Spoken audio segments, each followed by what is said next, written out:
Hello, xin chào các bạn đã quay trở lại với kênh YouTube Review 5 phút. Trong tập trước, hành động Trần Bình An ngăn cản những đệ tử của Linh Vận Phái cưỡng đoạt nữ hài đã phải trả một cái giá quá đắt, một hành động đúng đắn nhưng hậu quả lại vô cùng thảm khốc. Liệu chuyện gì sẽ xảy ra tiếp theo? Trong video này, hãy cùng mình đến với những diễn biến mới nhất trong tập 11 nhé. Tuy nhiên, trước tiên chúng ta phải nhìn sơ qua những nội dung chính trong tập 10 trước khi nói đến mạch truyện chính sẽ diễn ra trong sự kiện lần này. Nhóm người Trần Bình An đang ở địa phương là một hàn thực giang của Hoàng Đình Quốc.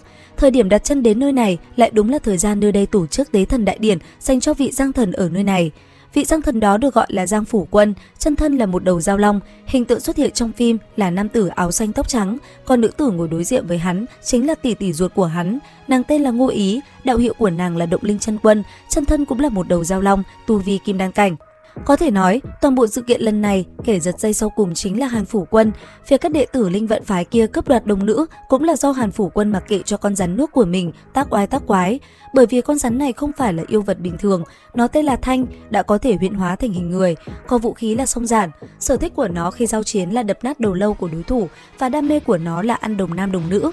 Thế cho nên, việc đám đệ tử Linh Vận Phái bắt cóc cô bé kia thực chất là để làm vật tế cho con yêu xà dưới trướng Hàn Phủ Quân.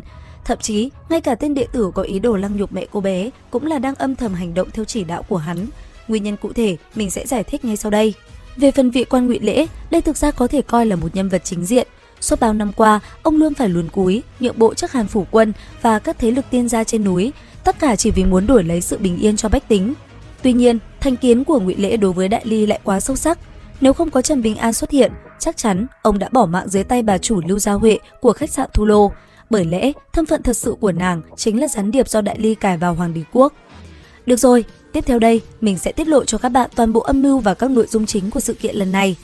Đám đệ tử đời thứ 3 của Linh Vận Phái sau khi gây án thì vẫn nhởn nhơ ngoài vòng pháp luật. Không những thế, chúng còn cáo trạng trước, lão già tóc trắng xuất hiện bên cạnh Ngụy Lễ chính là một vị quan lớn trong triều đình. Đêm nay, lão đến là để ép vị tri phủ này phải ban lệnh truy nã và cho quân vây bắt đám người Trần Bình An, bởi vì đám hung thủ đã đổ tội danh sát hại hai mẹ con kia lên những thiếu nam thiếu nữ đã cản trở chúng trong tế thần đại điển lần này. Vì Hoàng Đình Quốc đã quyết định ký kết minh ước với Linh Vận Phái, khiến cho quốc gia và tông môn cùng sử dụng chung quốc vận.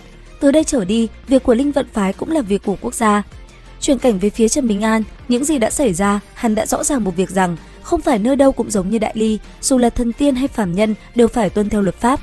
Tại nơi mà thực lực có thể quyết định luật lệ như này thì gieo nhân tốt, quả nhận lại được là đắng hay quả ngọt thì đều sẽ do kẻ có sức mạnh quyết định.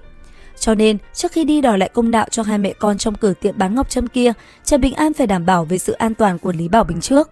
Để chuẩn bị cho tình huống xấu nhất, đầu tiên, Trần Bình An mượn thanh tường phù đao của cô bé. Hắn chưa rõ kẻ địch nắm giữ pháp bảo gì nên việc có một vũ khí sắc bén trong tay là tối quan trọng để gia tăng sát lực khi cần đột phá. Tiếp đó, hắn dặn Lâm Thủ Nhất phải nắm chặt tấm Thái Bình vô sự bài, sẵn sàng kích hoạt ngay khi cảm thấy nguy hiểm. Cuối cùng, hắn yêu cầu Âm Thần dựng sẵn kết giới để chuẩn bị nghênh địch. Sau khi đã bố trí mọi thứ ổn thỏa, Trần Bình An tay cầm tường phù đao, thẳng tiến về phía đám đệ tử Linh Vận Phái đang tụ tập. Tại đây, một cuộc hỗn chiến ác liệt đã nổ ra. Dưới sự dẫn đầu của tên đại sư huynh, đám đệ tử Linh Vận Phái đồng loạt vây công Trần Bình An.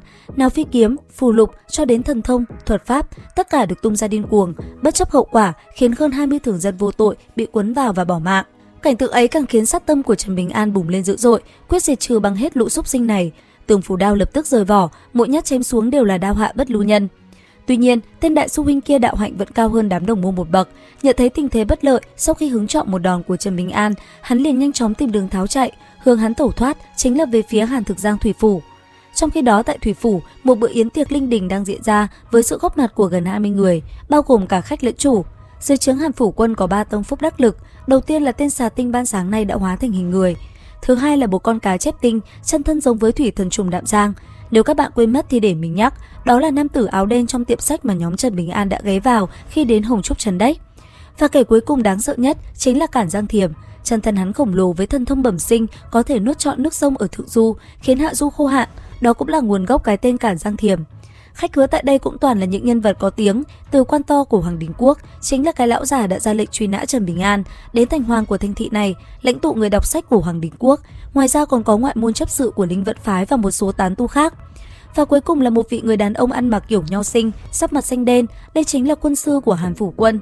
Khi tên đại sư huynh Linh Vận Phái tháo chạy đến đây với bộ dạng thảm hại, cũng là lúc âm mưu của Hàn Phủ Quân sắp hạ màn.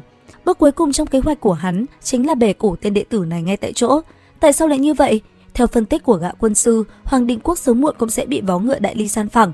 Để bảo toàn mạng sống và chức vị thủy thần, Hàn Thực buộc phải phủ sạch quan hệ với quốc gia này. Cách nhanh nhất để chuyển phe sang Đại Ly chính là gây thù chuốc oán với Linh Vận phái, thế lực bảo hộ cho Hoàng Đình Quốc. Mà cái còn thiếu bây giờ đó là một cái lý do chính đáng. Thế là mới có sự kiện cường đoạt thiếu nữ, khi nhục và ngược sát hai mẹ con. Việc của Hàn Phủ Quân bây giờ chính là tiêu diệt hung thủ, công bố tội phạm, công khai lên án Hoàng Đình Quốc, bao che cho hung thủ, cấu kết với tội phạm để đổ oan cho người vô tội.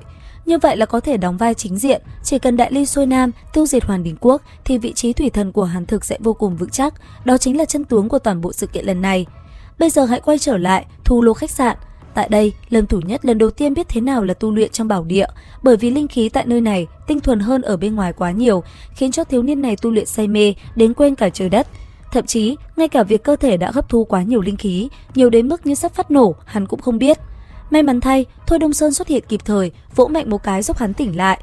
Mục đích của Thôi Đông Sơn đến đây là mượn một tấm tị thủy phù, hắn cần nó để đi xuống Hàn Giang Thủy Phủ, nơi đám thần, tiên, yêu, quỷ kia đang chìm đắm trong tiệc tùng. Trong mắt Thôi Đông Sơn, mọi âm mưu của Hàn Phủ Quân chỉ là những nét vẽ nguệch ngoạc của trẻ con. Đã đến lúc hắn xuống đó dạy cho đám sâu kiến này biết thế nào là lễ độ.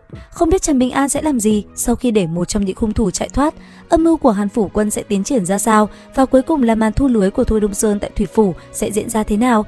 Theo dõi kênh YouTube Review 5 phút để biết thêm chi tiết các bạn nhé. Còn bây giờ, xin chào và hẹn gặp lại.